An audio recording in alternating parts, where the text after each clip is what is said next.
Oi, pessoal, tudo bem? Então, vamos recomeçar a aula sobre o capítulo 1 das redes de hoje. Na aula anterior, a gente tratou do contexto atual de como as redes de computadores e, por consequência, a internet trouxe uma evolução na qual hoje em dia nós temos um cenário considerado sem fronteiras, com comunidades globais, armazenamento e processamento na nuvem e carreiras onde as pessoas podem trabalhar à distância, inclusive morando em outros países e cidades que não sejam aquelas que eles têm raízes. Ok? Então, a internet, a evolução das telecomunicações, hardware e software permitiu que nós vivenciássemos esse cenário atual. Nós estejamos vivenciando esse cenário atual. Nós também tratamos dos componentes de rede, falamos da comunicação cliente-servidor, onde um cliente ele vai enviar uma requisição e vai receber uma resposta de um servidor, como no caso da comunicação web, onde um cliente, por meio de um navegador, vai digitar o endereço de um site e um servidor web vai mandar o arquivo HTML daquele determinado site. E existem diversos tipos de servidores provendo os mais diversos tipos de serviço. Nós tratamos também do tipo de comunicação ponto a ponto, ou P2P, ou peer-to-peer, onde as máquinas elas podem ser tanto servidores quanto clientes. E aí um exemplo seria uma rede onde uma máquina ela é considerada, ela age como servidor de impressão ligada a uma impressora, e uma outra máquina ela age como um servidor de arquivos. Então aquela máquina que está agindo como servidor de impressão, ela pode enviar uma requisição para o servidor de arquivos agindo como cliente, e a mesma coisa vale para esse servidor de arquivos que quiser imprimir um arquivo, ele vai mandar a requisição para o servidor de impressão. Nós vimos também que a rede ela é dividida entre os dispositivos finais e os dispositivos intermediários. O dispositivo final, ou um host, ele vai ser aquela máquina, pode não ser um computador, um celular, um videogame, smart TV, onde a mensagem é originada ou onde aquela mensagem ela é recebida. E aí nós vimos que os dispositivos de rede intermediário irão encaminhar a mensagem que é enviada de uma origem a um destino, dos dispositivos finais nas pontas. Onde, como exemplo, a gente pode falar dos roteadores, switches, roteador sem fio, firewall, certo? Então, esses dispositivos intermediários é que vão encaminhar as mensagens da origem para o destino. A gente falou também dos meios físicos de rede, e aí nós temos os meios físicos cabeados e os não cabeados, ou guiados e não guiados. A cabo, nós temos os cabos metálicos ou fios metálicos, que vai usar impulsos elétricos, e aí temos o cabo de pá trançado, conhecido como cabo de rede, cabo coaxial e as fibras óticas que vão utilizar pulsos de luz. E também a transmissão sem fio, como as redes Wi-Fi e as redes móveis.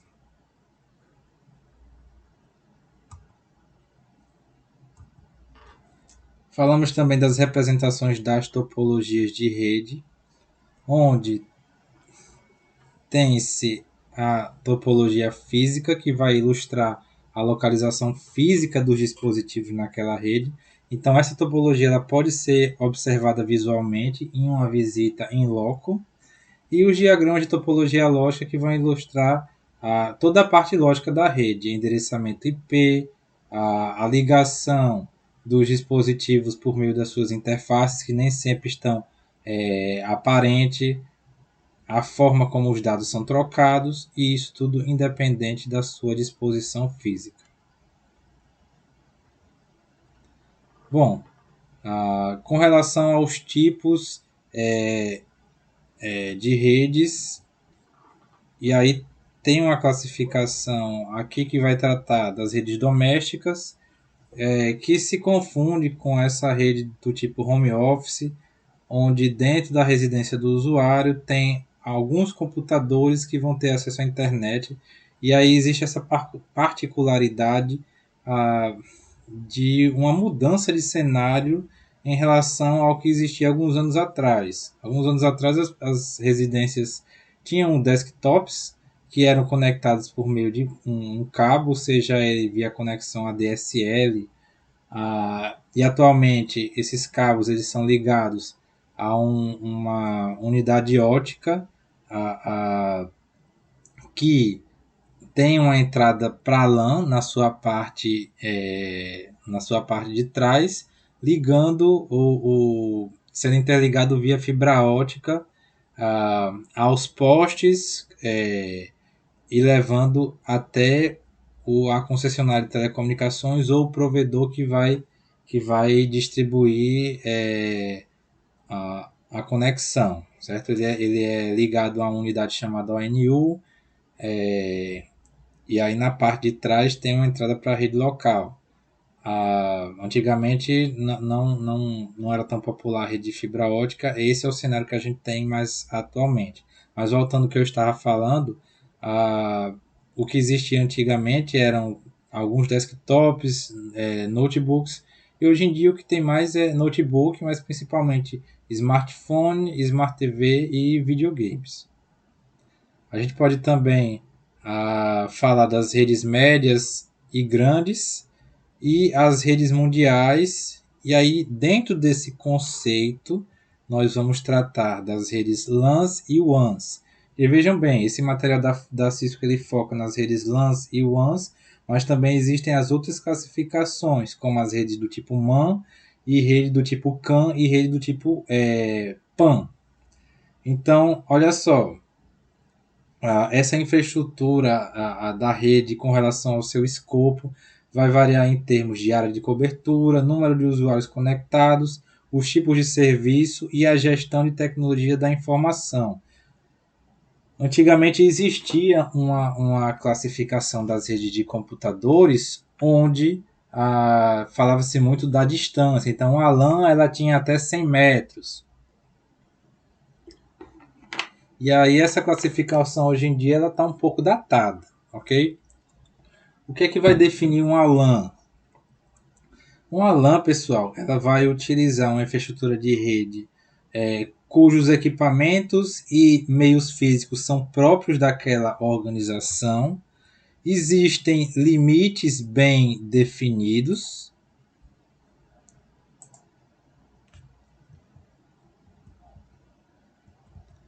Só um instante.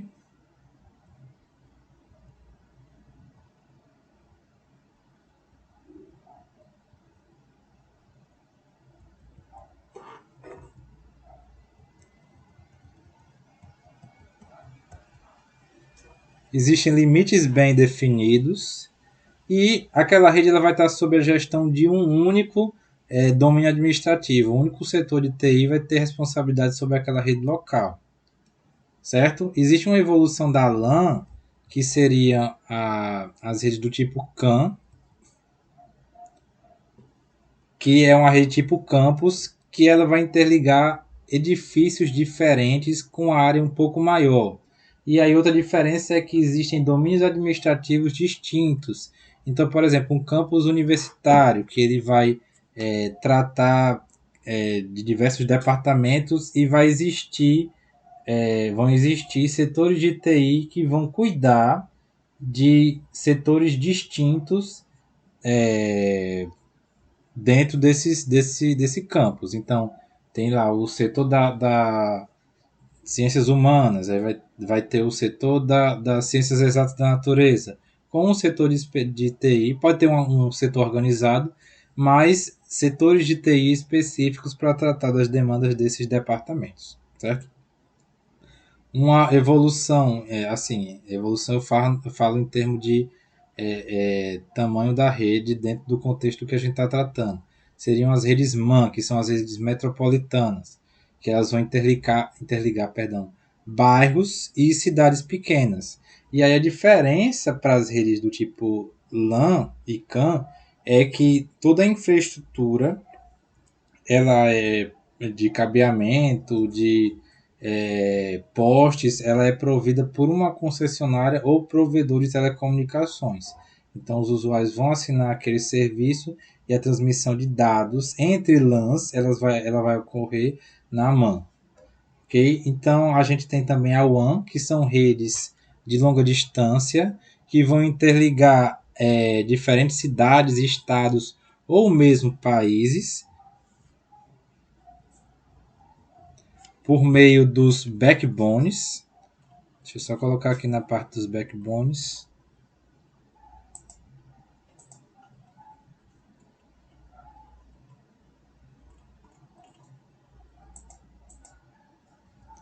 Só um instante, viu, pessoal?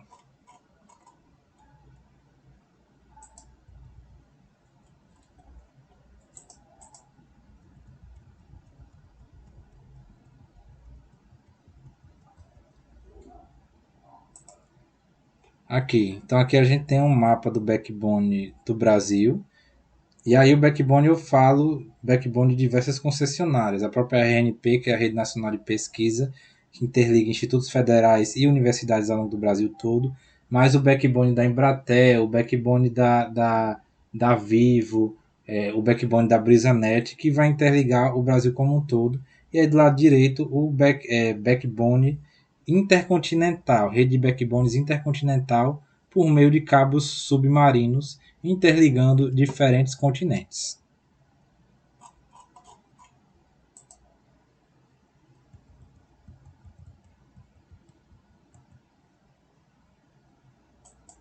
Além disso, existem as redes do tipo PAN, rede de área pessoal, que são redes muito próximas, e o exemplo principal de uma rede tipo PAN é uma rede de Bluetooth. Então, por exemplo, se você está no seu computador e você tem um, um fone de ouvido sem fio, um joystick, um mouse Bluetooth, então é uma rede tipo PAN interligando esses gadgets ao seu laptop, ok? Agora, falando de WAN, a maior WAN é a internet, que ela vai interligar PANs, LANs, MANs, CANs e WANs, formando a rede global. E aí a gente pode perguntar, quem é que é o dono da internet? A internet não é propriedade de nenhum grupo ou indivíduo, mas existem algumas entidades que são responsáveis pela sua manutenção da sua estrutura.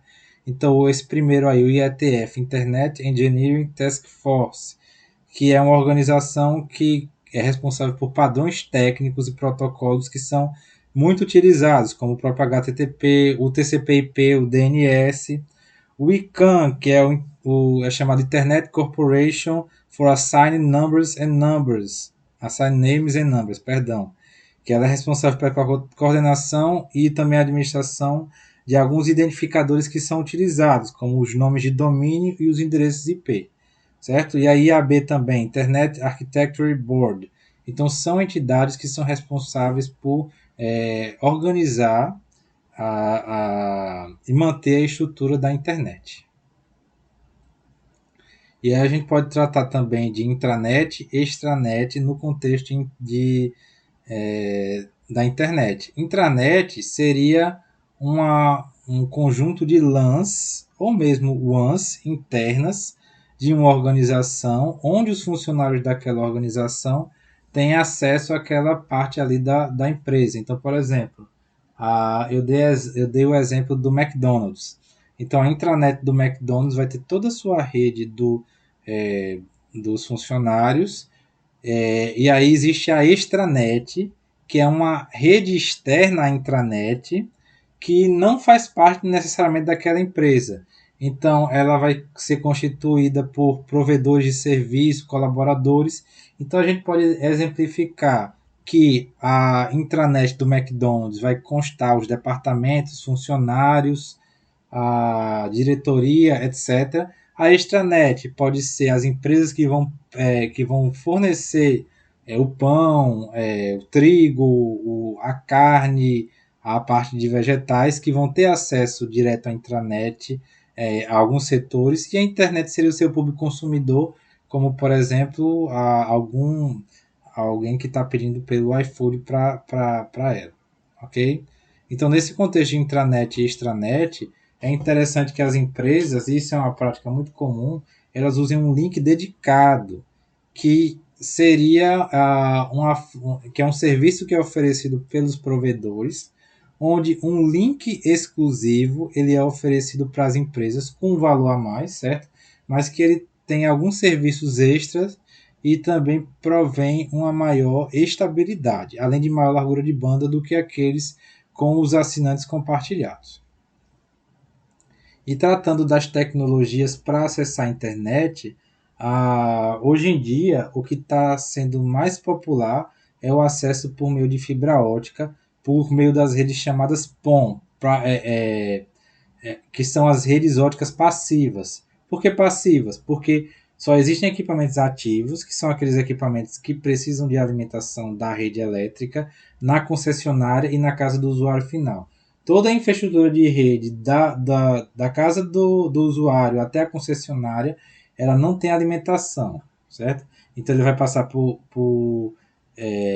splitters óticos, a parte de cabeamento, e nessa parte não tem alimentação. E aí vai ocorrer a perda do sinal óptico, mas isso aí tem que ser especificado no projeto. O nível de potência que sai da concessionária, ele tem que estar de uma forma que ele vai chegar dentro dos níveis adequados do equipamento do usuário final. Ok? Alguns exemplos de tecnologias de acesso à internet, sem fio e com fio, certo?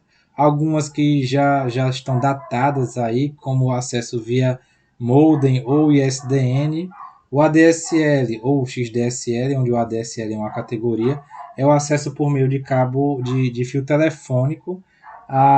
E aí eu também mencionei que as concessionárias, algumas concessionárias que tinham a sua rede metálica, elas vêm sofrendo um processo de migração para as redes óticas. Concessionárias, provedores mais novos, como é o caso da BrisaNet, eles já colocaram logo tudo ótico, porque eles não iam perder tempo e dinheiro alimentando uma infraestrutura com uma rede metálica que já está ultrapassada em comparação com as redes óticas. Ok? Um outro tipo de conectividade seria o acesso sem fio, e aí a gente pode destacar o próprio Wi-Fi para acesso local, mas acesso a longa distância existe o acesso via satélite, o WiMAX, que é uma evolução para distâncias maiores do Wi-Fi, e a própria rede de dados móveis por meio da rede celular, onde o 5G tem destaque hoje em dia.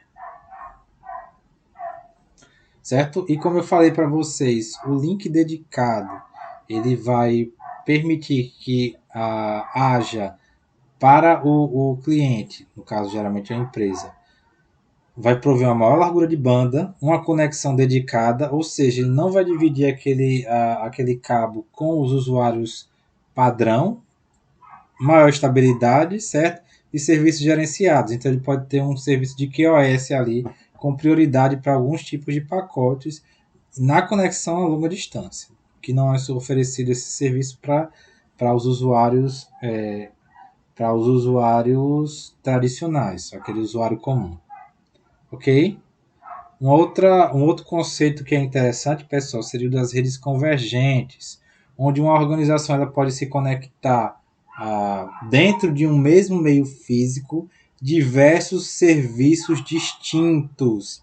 E o maior exemplo que a gente pode utilizar, que a gente pode tratar disso, seria uma organização onde inicialmente haveria toda uma infraestrutura de rede telefônica com uma central telefônica PABX que vai interligar as ligações por meio do fio telefônico, certo?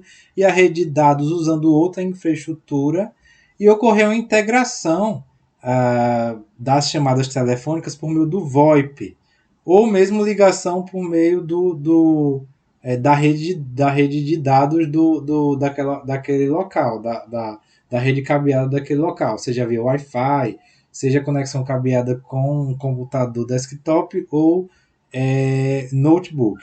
Então, se no caso anterior dados e voz eles vão utilizar infraestruturas de rede distintas, com o VoIP ou a ligação usando alguma ferramenta como o Skype, por exemplo, os dados e a voz eles vão passar pelo mesmo meio físico e aí a gente tem uma rede chamada convergente. Outro exemplo seria o acesso de câmeras de vídeo passando pela rede de dados também. Ok? Falando agora de confiabilidade de rede.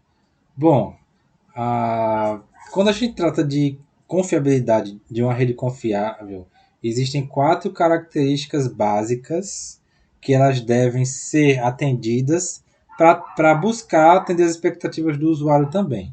Tolerância a falhas, escalabilidade, qualidade de serviço e segurança. Tolerância à falha ou tolerância ao erro seria aquela rede limitar o impacto de uma falha, limitando a quantidade de dispositivos afetados. Um exemplo clássico, pessoal, seria a sua rede, e aí não falando de rede local, falando de link para a internet. Digamos que um evento ele vai utilizar contrata um serviço de internet, certo? E aí, para esse evento rodar, para esse evento funcionar, é necessário um link ativo o tempo todo. Sei lá, para transmissões, para inscrições, ok? E digamos que esse link ocorre algum problema com ele. E aí o evento ele fica sem internet, imagina o desastre. Então o ideal seria que seja contratado um link de backup para caso aquele link principal ele falhe. Mesmo que seja um serviço mais barato, com uma largura de banda menor, que seja para quebrar o galho, o ideal é que haja esse serviço de backup. Então isso aí seria uma rede com tolerância ao erro voltado para a conectividade com a internet. Dentro de uma rede local, a gente poderia ter caminhos redundantes, entre switches ou entre switches e roteadores ou entre roteadores para que caso aquele caminho ele tenha algum problema, ok, outra rota possa ser utilizada. Escalabilidade. Escalabilidade é a capacidade da rede se expandir e comportar novos usuários sem causar problemas no desempenho daquela rede atual. Então, um exemplo, gente, seria você configurar um roteador sem fio para atender uma demanda numa escola. Só que aí você compra o roteador mais barato, certo? E aí no ano seguinte entram mais alunos nessa escola e aí esse roteador começa a travar e aí muitos alunos não conseguem acessar a internet. Então, o ideal seria você espalhar mais roteadores ou comprar roteadores mais robustos para dar suporte a essa demanda maior. Certo? Qualidade de serviço é a capacidade, pessoal, da rede de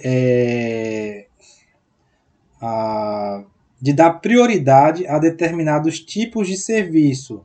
Então, por exemplo, digamos que tem uma rede que ela é composta por uma parte de call center e outra parte que seria somente de dados. E aí, nesse caso, e a outra uma câmera de segurança sendo transmitida em tempo real.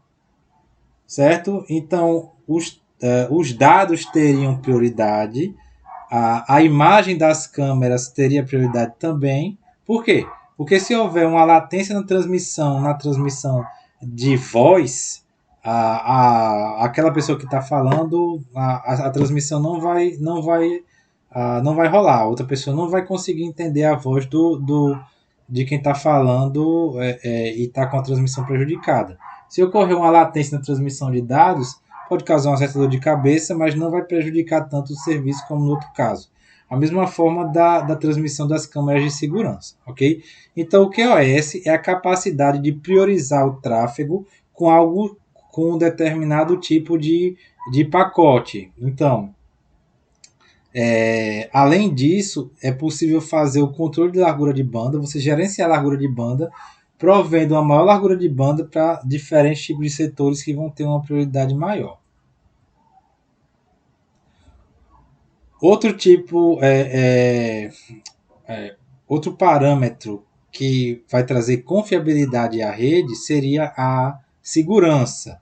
E aí tem esses dois tipos de segurança: segurança de infraestrutura de rede, segurança física, onde vai abranger segurança física dos dispositivos e o impedimento de acesso não autorizado a esses dispositivos de rede.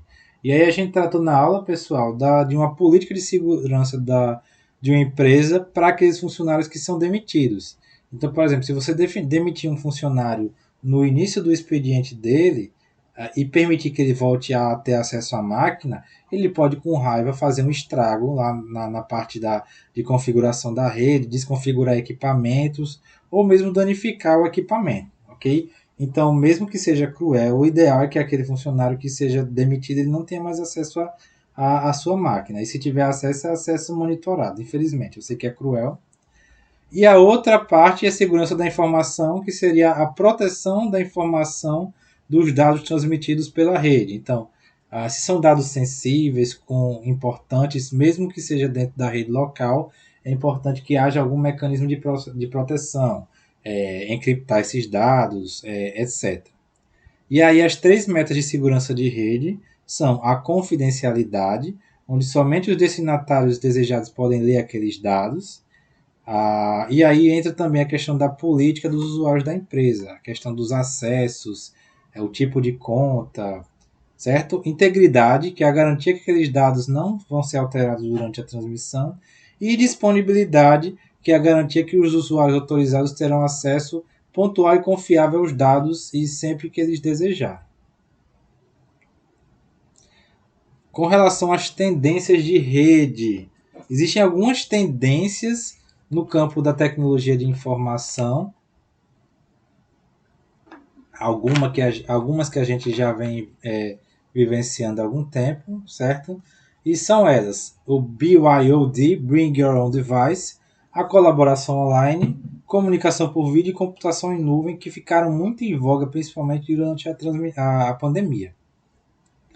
O Bring Your Own Device, traga seu próprio dispositivo, seria que os funcionários das empresas levem os seus próprios equipamentos para trabalhar. E aí eles vão ter a maior familiaridade com aquele equipamento e aí a gente pode tratar o BYOD com relação aos usuários finais, certo?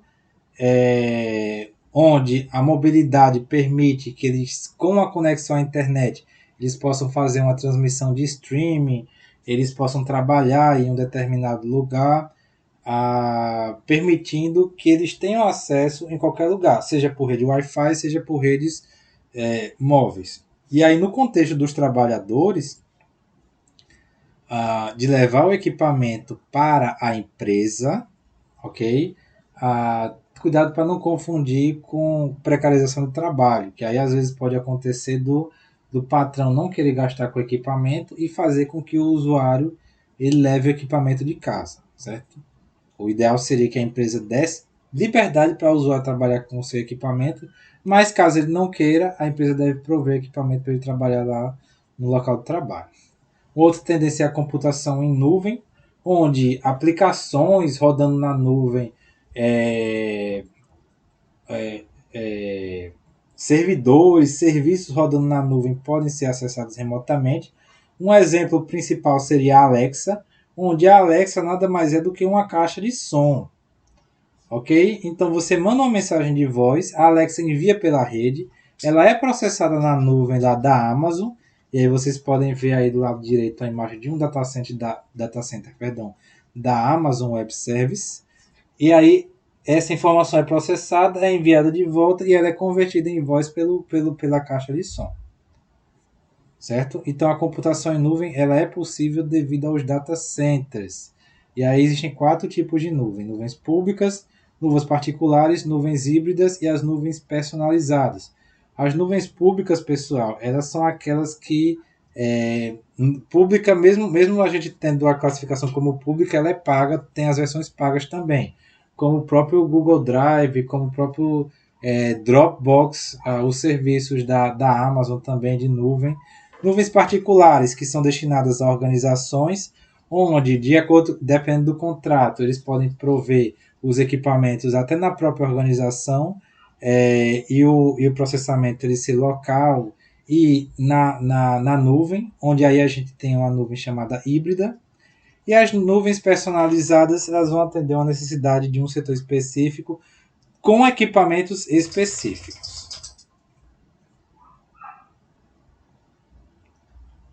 Certo? Tendências de smart home, que seriam dispositivos locais da casa serem inteligentes, como forno inteligente, geladeira inteligente, a casa ser programada para uma rotina automatizada. E aí, gente, isso aí se confunde principalmente com o conceito de internet das coisas, onde os dispositivos eles começam a transmitir informações. Mas aí o conceito de IoT ele vai muito além disso, permitindo que esses dados eles sejam trabalhados, eles sejam interpretados ou passem por algum algoritmo trazendo alguma informação útil. Outro tipo de tendência é a rede do tipo Powerline, que seria a transmissão utilizando a rede elétrica, a transmissão de dados via rede elétrica, ok? Não confundir com Power over Ethernet, que seria a alimentação do dispositivo de rede por meio de um cabo de rede. Banda larga sem fio, perdão, que seria a conectividade sem fio. E aí nós temos para a rede local Wi-Fi e para a rede de longa distância o WiMAX e as redes móveis. Aqui o backbone que eu já tinha mostrado para vocês. A parte de segurança de rede ela é fundamental e ela é implementada em diversas camadas. Ela pode ser implementada no servidor, ela pode ser implementada no firewall, ela pode ser implementada no dispositivo do usuário local, por meio de um antivírus ou por meio do próprio firewall, onde o firewall ele vai impedir, certo, a conexões indesejadas acessar, que vão tentar enviar uma requisição por meio de uma porta, podendo invadir ou não o computador do usuário. E aí algumas ameaças que podem ser listadas, e aí a gente tem os vírus, worms, cavalo de Troia. Lembrando, pessoal, que código malicioso é chamado de malware. O vírus é uma das categorias de um código malicioso, e eles têm cada um a sua particularidade. Certo? O cavalo de Troia, por exemplo, ele é um código que à primeira vista é um código que não tem nenhum um código inocente. Por exemplo, você pode criar um código para disponibilizar um programa de uma calculadora. E dentro daquele código da calculadora, você coloca lá um trecho que vai abrir uma porta do computador do usuário que executou o programa da calculadora, permitindo que você acesse aquele computador. E aí pode levar uma série de ameaças, tornando aquele computador um computador zumbi. E aí o usuário ele pode ter acesso aos dados, ele pode minerar Bitcoin, pode realizar um ataque distribuído de negação de serviço, que é o DDoS, certo? Que está mostrado nessa imagem aí, onde, por exemplo, tem um servidor rodando um tipo de serviço e eu quero derrubar esse site. Então, eu tenho vários computadores infectados, que eu posso ter infectado por meio desse recurso aí da calculadora ou disponibilizando um link. E aí fazer com que esses computadores enviem requisições contínuas até esse servidor derrubando, fazendo com que ele não consiga responder a requisição de nenhum outro usuário que quer acessar realmente o site. Ok? Com relação à ameaça interna, dispositivos perdidos ou roubados, uso indevido de funcionários e funcionários maliciosos que vão querer prejudicar a rede. Aí entra aquele exemplo do funcionário demitido, que ele pode ficar com raiva. E aí a segurança deve ser implementada em várias camadas, como eu falei para vocês, tanto na parte de infraestrutura de rede, quanto no computador do usuário final. Certo? Então existem alguns serviços que podem ser executados, como o sistema de firewall, lista de controle de acesso, o sistema de prevenção de intrusão e as próprias redes do tipo VPN, que estão se tornando cada vez mais populares, onde a rede VPN ela vai ocultar o IP e a localização do usuário e vai fazer com que aquela transmissão ela seja encriptada até chegar no do usuário final. De fato, se uma empresa ela quer se comunicar com uma central remota e ela não quer gastar com um link dedicado, ela pode usar uma VPN, porque ela vai usar a infraestrutura dos usuários tradicionais, mas ela vai ter a proteção dos dados, ok? A gente tratou também do profissional de TI, a, e aí a Cisco ela fornece várias certificações, as que você não só na área de rede de computadores, a que vocês estão fazendo é o do CCNA, que são 3 módulos, e esse curso ele contempla o CCNA 1 e o CCNA 2. E como eu falei, ano que vem eu pretendo oferecer o CCNA 3 para vocês, tá bom? Gente, a aula também abrangeu o início do capítulo 2, mas eu vou encerrar a gravação por aqui e na quarta-feira a gente continua lá do início do capítulo 2, tá certo? Um abraço a todos, até mais, tchau.